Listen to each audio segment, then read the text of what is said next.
Hello and a very good afternoon to you wherever you're watching this, whether on BFBS television around the Forces world or indeed on the BFBS Forces News YouTube and Facebook streams here in the UK. This is the scene live in Portsmouth at 1 o'clock UK time. A beautiful scene, a blustery but bright day, and that is the flag, I always struggle with this one, fleet flagship, there we go, get my teeth in, of the Royal Navy, HMS Prince of Wales, and she has already moved away from her jetty. That process started about 10 or 15 minutes ago, a number of tugs around her as you can see, and you've just come to us live as the process of turning the massive aircraft carrier gets underway. We'll look in great detail at that in a moment, but first of all I want Mark Hearn, our camera operator here, who's perched high above the round tower here in Portsmouth, to give us a sense of what the crowds are like today, because in 25 years of covering Royal Navy events, with the perhaps exception of the first time HMS Queen Elizabeth arrived in Portsmouth, I would say this is the biggest crowd I have ever seen here in this city and indeed around the harbour and over in Gosport. This is the scene in the round tower, standing room only. People arrived here at 7 AM to get the best vantage points. We were down here from 8 o'clock and it was already incredibly busy. We'll take a look around the other side now, and over in Gosport, where the Gosport ferry will come into shot in a few moments time, over in that side, all along the promenade there are hundreds and hundreds of people.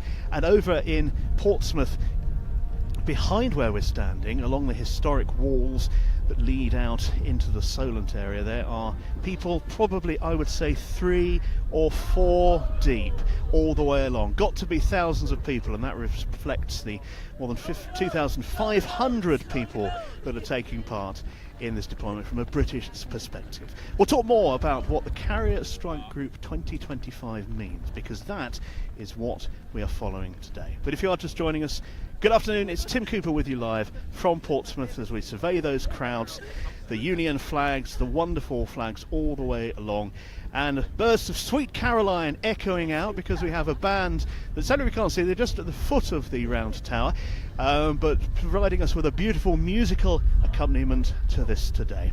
So now let's focus in on the carrier herself, HMS Prince of Wales. She is spearheading Carrier Strike Group 2025. An 8-month mission, 220 days away. She'll be supported by dozens of assets as she goes on her mission through the course of it, but at the initial side there will be ships from Britain, Norway and Canada who will be taking part in what the MOD is calling Operation Highmast. The Defence Secretary John Healey said Operation Highmast exemplifies our unwavering commitment to the security and stability of our nation. I want to thank the thousands of our armed forces personnel involved in executing the delivery of this complex operation. HMS Prince of Wales will be accompanied by Type 45 destroyer HMS Dauntless, who will sail from Portsmouth later today. 3 PM we'll have a live stream here on BFBS Forces News. 2 Norwegian vessels, the tanker His Norwegian Majesty's ship Maud, and frigate His Norwegian Majesty's ship Royal Amundsen. They're joining directly from Norway. Royal Navy frigate HMS Richmond left Devonport at 11 this morning, and the Canadian frigate, His Majesty's Canadian ship Ville de Quebec, is departing from Plymouth around now. They'll all be joined by a Royal Fleet Auxiliary tanker RFA Tide Spring, who will join the task group in the Channel, and that is the first stop. So that's what's going to be happening later on over the next few hours as that task group gets together. But let's take a picture of the scene, a look at the scene on board HMS Prince of Wales. You'll notice on the left-hand side of the 4-acre flight deck a number of helicopters in position.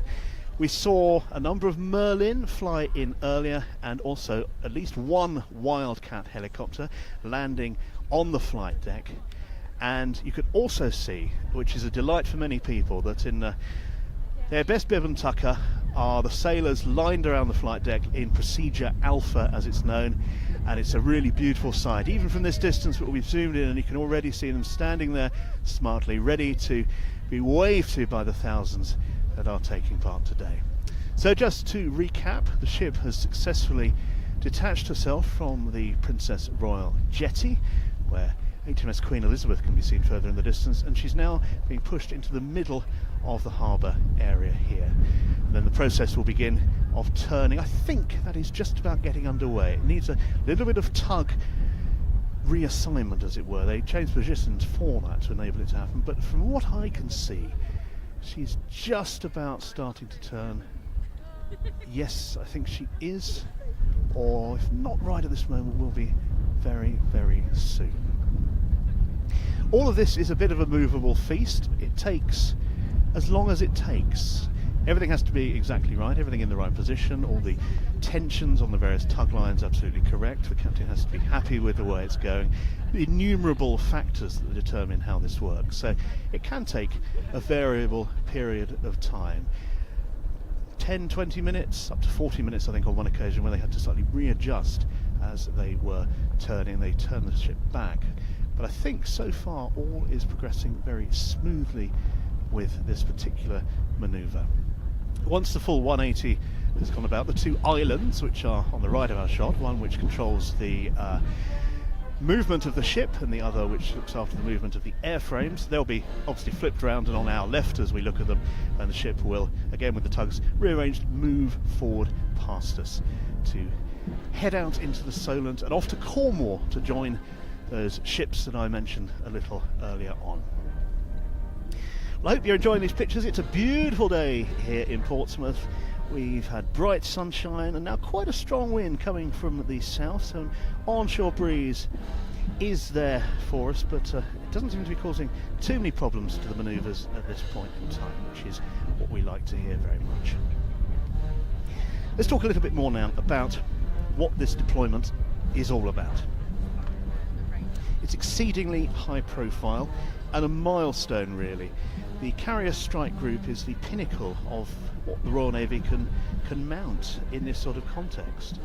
There was one back in 2021 with HMS Queen Elizabeth, but of course that was heavily impacted by the issues surrounding COVID. This will be completely different. The mission is to show as much of the flag to our friends and allies in the Indo-Pacific region as possible, whilst working with as many of those friends and allies as possible. So what will happen immediately upon the Carrier Strike Group meeting up, those ships direct from Norway, the Canadian vessel, the British vessels and HMS Prince of Wales at its heart, they will head to the coastal area of France for testing aerial defences before the forces move into the Mediterranean to work with an Italian-led carrier force. Then they'll head east of Suez via the Red Sea and move on from there right through some 40 countries, I gather, are being visited, right the way through the region off to Japan and Australia.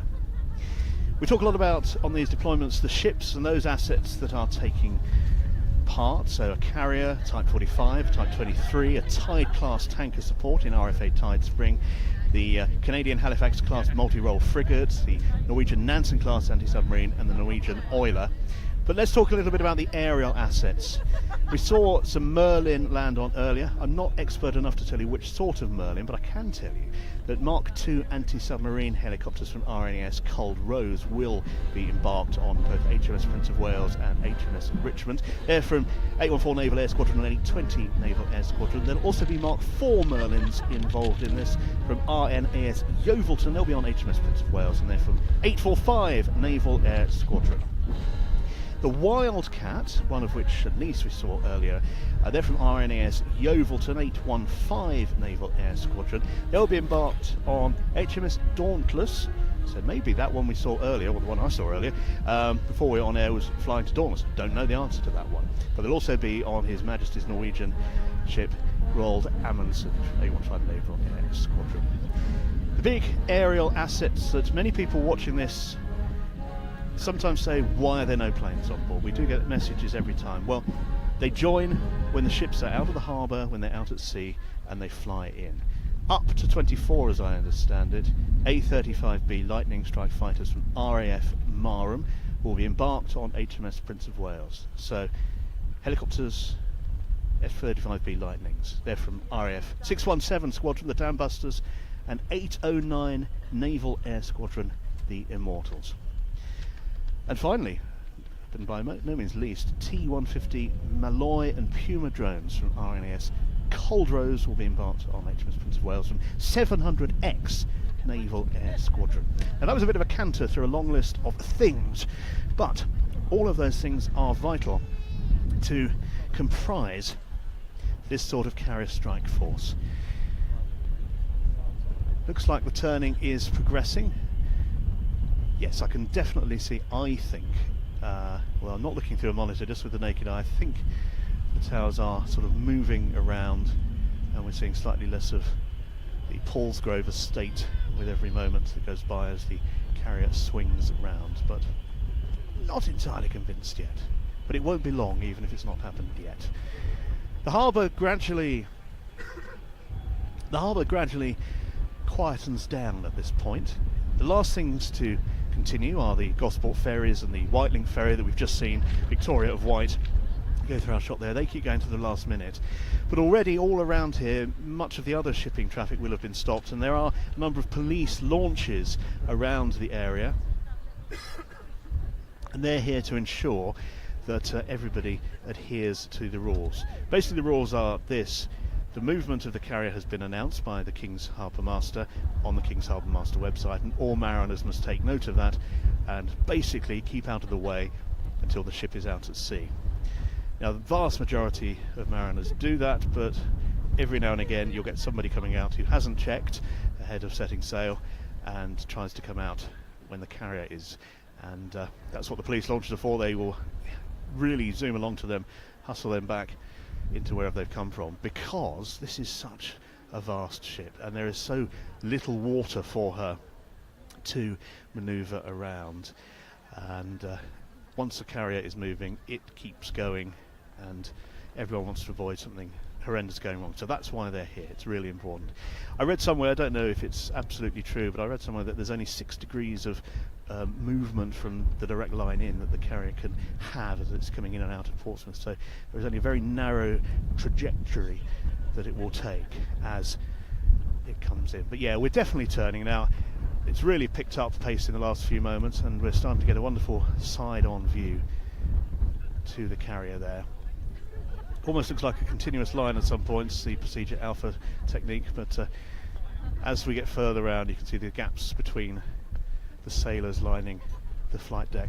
Chilly, I suspect it will be for them today, but it does give them a wonderful chance to say that final goodbye to their loved ones. Sometimes, and many people will of course be on board, busy at their jobs, and won't have any chance to greet the people who've come to see them say goodbye.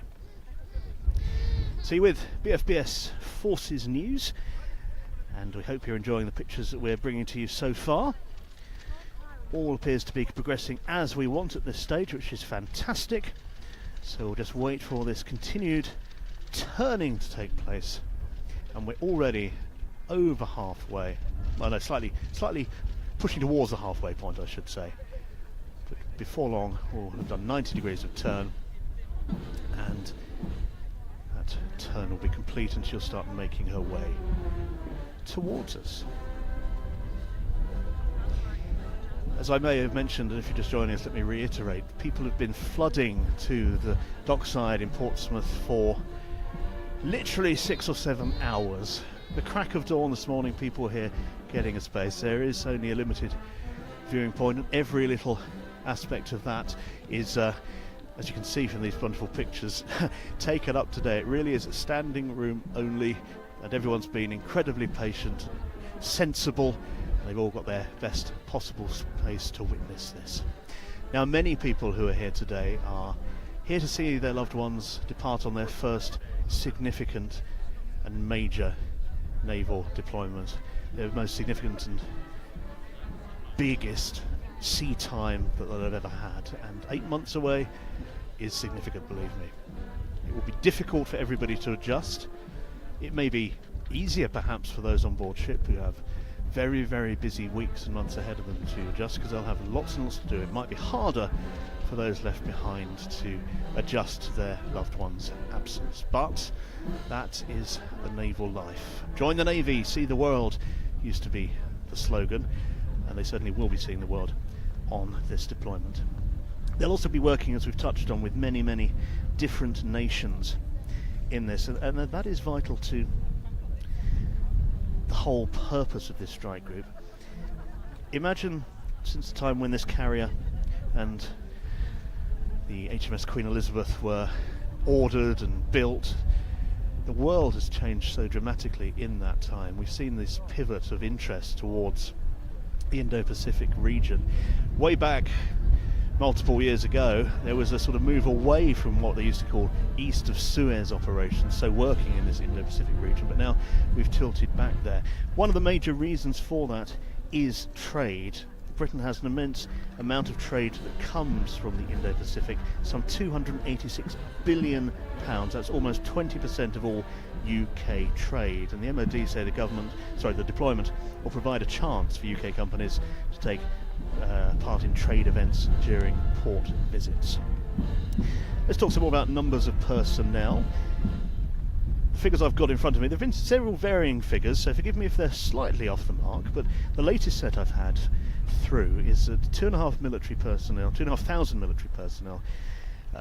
will begin this deployment, and that's roughly 2,100 British, 200 Norwegians, and a similar number of Canadians and Spanish, and that will rise to over 4,500 for some of the key exercises as the force reaches the Indo-Pacific area. So it's a huge demonstration of capability. There are, of course, Royal Navy sailors and officers, Royal Marines, soldiers, RAF personnel, all working together as part of the strike force. It's quite a delight, I think, from what I've been hearing, that so many of the allies of Great Britain are taking part. In fact, the Canadians have been training for more than a year for their part in this deployment, and it's the first time that the Ville de Quebec, in a 30-plus year career, has been to the Indo-Pacific area. And the commanding officer of that ship, Peter McNeill, RCN, described the mission as an incredible deployment. He said his crew had been working incredibly hard to get the ship ready and to represent Canada and the Royal Canadian Navy globally with some of the absolutely finest people Canada and the Canadian Armed Forces have to offer. And that really does chime with the way the world has changed over the last few years. We all know about what's been going on with Ukraine and Russia and various points of tension around the globe, and the interesting times we're experiencing with trade tariffs from the United States. I mean, who'd have thought 2 years ago that Canada and the United States would be at each other's throats in a trade sense at this point in time? So once again, reiterating the importance of allies coming together in this way, and as I say, for the first time ever, that Canadian multi-role frigate is heading out to the Indo-Pacific region. Right, it's going well. The tugs are returning, and you can see quite clearly now the ski ramp at the front of the ship. Now that is a top spot to be standing. I have been lucky enough to stand up right on the front there. only when the ship's been alongside, and it was cold enough then, but with a blustery wind going today it will be chilly. But what a viewpoint, and what a spectacular way to start your time away by standing there heading out of the harbour. We'll get close-up views of them in a minute, but you can already see through this wonderful long lens that Mark's got the personnel standing there, and indeed all around the ship. I've said already, and I probably keep droning on about the fact that I've never seen such interest in this, but the gentleman standing next to me said, well, of course there would be, there are so many people on board. And yes, it is a very, very fair point. This is a huge deployment all at once. But aside from that, it is the support of the community as well that is really, really intense today. Lots of people here who don't have any relatives on board but want to show their support for the Royal Navy. And everyone's come down with their own little way, their flags and their banners, their own ways of identifying themselves, and they've been in touch with people on the ship. They have them to say, we'll be standing here, see if you can see us. So yeah, it's all set. But there we go, that 180-degree turn is very, very close to coming to its conclusion.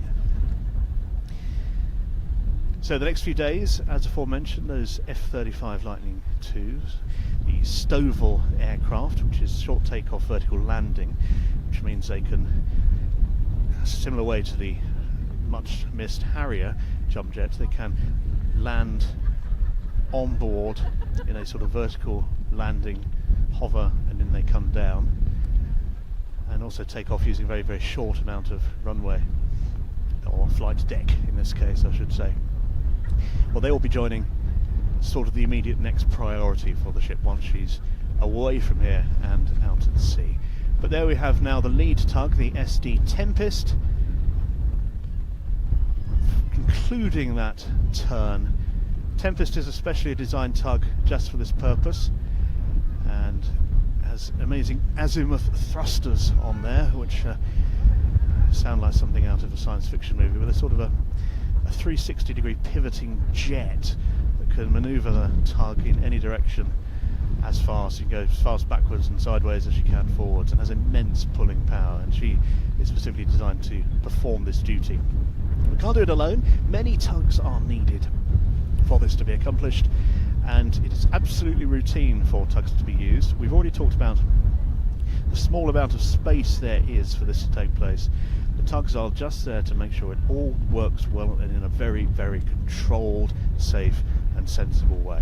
One thing I do want to talk about today is the state of the tide, because more often than not this happens at high tide, but today we're happening at pretty much just gone low tide, which came as a surprise to me when I initially heard it. But I did some checking up on tides and dredging, and there has been a significant dredging operation take place recently in the harbour, because this whole central harbour, right down to where the HMS Prince of Wales is now, right out to beyond into the Solent, is dredged to 10.5 metres, and with the depth of the tide today added to that, that gives enough depth for the, I think, 11 metre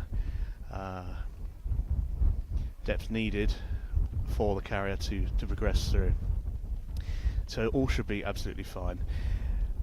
It does mean we're happening in daylight hours, which is good, but it means it's even more important that this is done in such a very controlled way, because there is a very, very narrow gap here at the harbour entrance and a very big ship to go through it. So it must be done in a calm, collected and controlled way, just as everything has been so far. The push away from the jetty, the turn, and now begins the moment really that everybody's been looking forward to and or dreading, the time when the ship comes towards us, passes us here at this historic Tudor monument at the entrance to Portsmouth Harbour, heads out into the Solent, and is gone until December.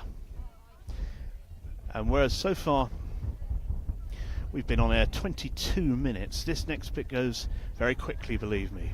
Before you know it, she will be here alongside us, and then we'll get some hopefully wonderful pictures, blustery but wonderful pictures of the sailors on board as they head out into the sea. Just joining us, thank you so much for doing so. It's BFBS Forces News with Tim Cooper rambling away, and Mark Hearn bringing you these wonderful pictures today. And it's something we love to do, because it's such a nice thing to be able to come here to support our military personnel, our naval personnel, and to showcase what it's like to everyone watching wherever you are around the world, be it on the BFBS Forces News YouTube channel, on our Facebook channels, and indeed on BFBS television, wherever British Forces personnel and their families are based right around the globe. So hello to you if you're watching on BFBS television, or indeed if you're watching in any other format as well. So, mere moments now. Yes, I can see quite clearly behind the SD Tempest. That's the tug at the front there. There's quite a wake starting to begin on the bow of the carrier, so she's picking up speed and is heading well towards us, which is what we want to see.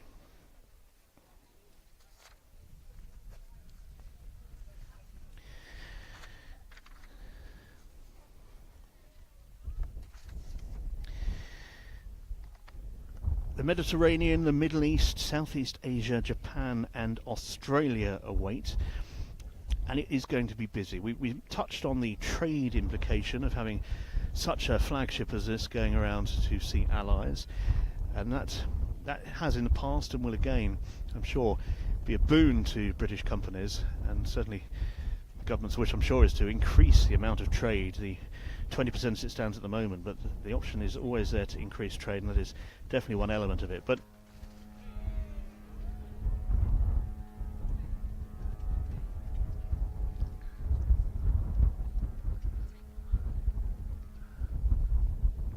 there we go, that's the first blast on the horn there, and that's probably to thank all of those who are watching down from Gunwharf Keys, which is just there, and also the back end, or the front end really, of the naval base near to HMS Warrior. There are scores of people down there as well, and we'll probably get a few more blasts from HMS Prince of Wales as she comes along towards us now. Beautiful sight. Don't forget, we are here once again at 3 o'clock UK time. After I've had my lunch, I'll be back to bring you the departure of HMS Dauntless, the Type 45 destroyer that is forming part of this task group and is leaving around about 3 o'clock. That's the time our broadcast will start, 3 o'clock this afternoon, and we'll bring you that live, so do tune in for that if you possibly can.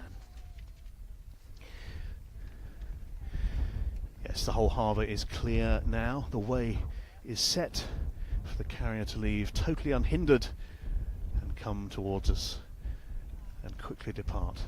I'm just trying to count the number of helicopters that I can see there, and I think we're standing at 4-5 from best sight. Now, if you're a helicopter fancier, you'll probably have a right go now, but I would guess that we have 3 Merlin on the right hand side of our picture, and possibly 2 Wildcat on our left hand side. Maybe they're the Wildcat that will be transiting to Dauntless and the Roald Amundsen from the Norwegian Navy for their onward journey once they group together off the coast of Cornwall. That's my best guesstimate anyway at this stage, but lovely to see those helicopters on board, framed as they are by the ship's company.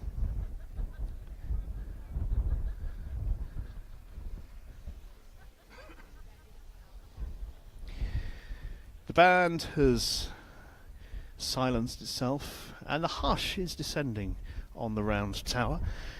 A few people still laughing and joking, but a lot of people all around me now are falling silent, taking their final photographs, looking at the ship, seeing if they can get an early sense of where their family or friends might be. We're too far distant at this point though. That opportunity will come in a minute, and soon the calm that's descended here will be shattered once more with a cacophony of cheers and shouts and cries as people get to see people close up, and it does come close. I was talking to a colleague of mine who's a press photographer, and he was wondering about the tide situation as well, because the ship will be lower down in the water than we're used to. But I still think it's going to, or she's going to, tower massively above us all.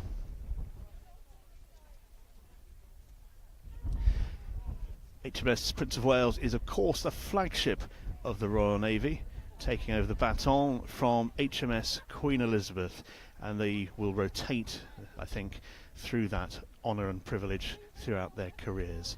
One thing that HMS Prince of Wales is, compared to HMS Queen Elizabeth, is that Prince of Wales is bigger, about 9 feet longer. And this has been a cause of much consternation, but I'm told from the very best sources that subtle design changes on the second variant led to a slight change in build, and that extra length, meaning she is the biggest ship in the Royal Navy.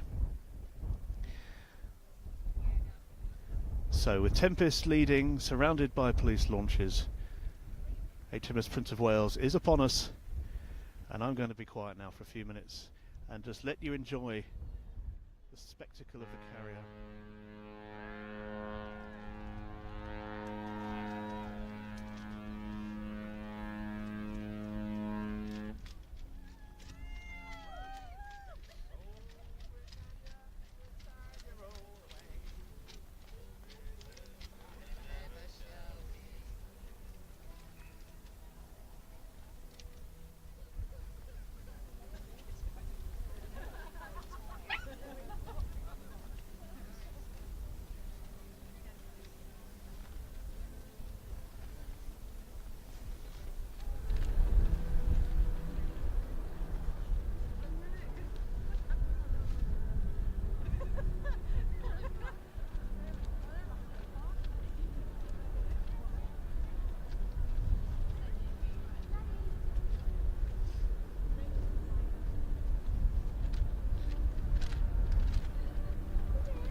And here we go.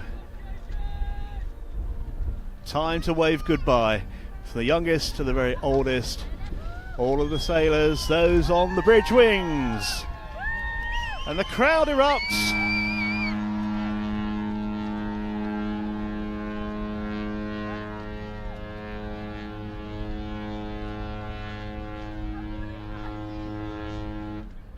What an absolute spectacle and an example of the Royal Navy at its very best. And look on the second tower, amazing number of people there, loads of people waving.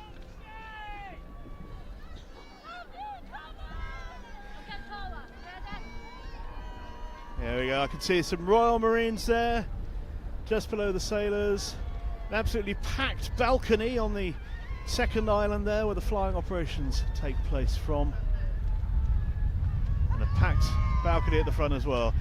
They really have gone to town. There are the RAF contingent, or at least some of them. This will be an alien experience for them.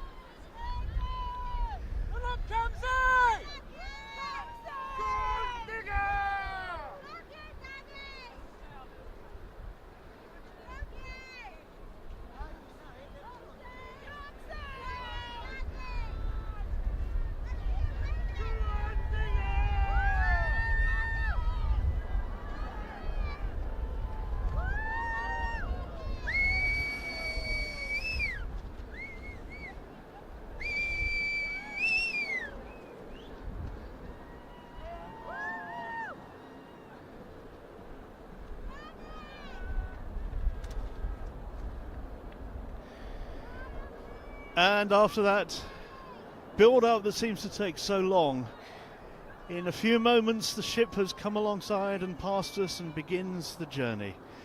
What feelings there must be on board: excitement, trepidation, nerves for sure. But what a spectacular way to begin a mightily important carrier strike group deployment for the Royal Navy and the United Kingdom, with a beautiful display like that. The journey now is relatively straightforward. She'll continue out into the Solent. In due course the tugs will detach and the ship will make her way around the southern coastline of the Isle of Wight and then down towards the West Country. F-35B Lightning IIs on board, meet up with the rest of the task force off Cornwall, the two Norwegian ships, the Canadian one, the Type 45 and the Type 23 and the RFA, and then from there to France to conduct aerial trials before the whole worldwide mission gets underway. Well, I know thousands of you have been watching, which is fantastic. Thank you so much for doing so. I hope we've managed to bring some of the colour and spectacle of this to you live here on BFBS Forces News Today. Join us again at 3 o'clock this afternoon, UK time that is, and we will be here for HMS Dauntless. They're like buses, none for ages and then you get two. But for me, Tim Cooper, from Mark Hearn, who's got these amazing pictures today from the beautiful Portsmouth skyline, thanks very much for watching, and we'll see you later on. Bye for now.